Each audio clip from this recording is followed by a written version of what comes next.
உடனே காசு என்கிட்ட காசு இல்லை நான் பிச்சைக்காரன் நான் எங்கேயா போகுது நான் இனிமேல் எங்கேயா போகுது சுடுகாட்டம் போகணும் என்ன போலீஸ் அதிகாரி மனிதா மாமா நடக்கவே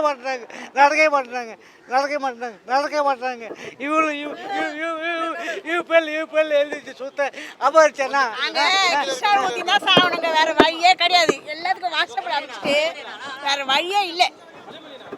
ஏன்னா எந்த போலீஸ்காரங்களும் எடுக்க மாட்டேன் நடவடிக்கை. நாங்கள் கிருஷ்ணாபுரத்தி மணலை ஊற்றி சாப்பிடணும் இல்லை மருந்து குடிச்சு சாப்பிடணும். வேற வழியே இல்லை. நாங்களும் எவ்வளோ இடத்துல போயாச்சு, எவ்வளோ இடத்துல போய் கம்ப்ளைண்ட் கொடுத்தாச்சு. போங்கம்மா வெளியே தோத்துறாங்க. அம்பத்தூர் மின்ட்ராமிசம் மலைக்கு வச்சிருந்தாரு. எங்கள் வீடு கட்டியிருந்தோம் எங்களை அடிச்சு வெளியே தோத்துட்டு அவன் பால் பண்ண வச்சுக்க ஒருத்தர் ஸ்காப்புக்கு விட்டுட்டு வாடகை 5 வருஷம் வாடகை சாப்பிட்டுருக்கான். 5 வருஷம் வாடகை சாப்பிட்டுருக்கோம். நாங்கள் இன்னொரு 6 வருஷமா வாடகை வாங்கி சாப்பிடுங்க.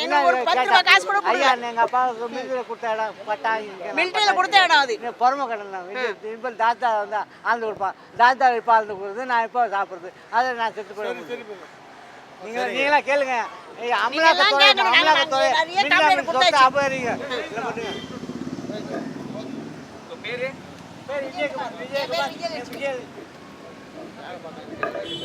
ஆகலையா ஒன்றும் கொடுக்கல.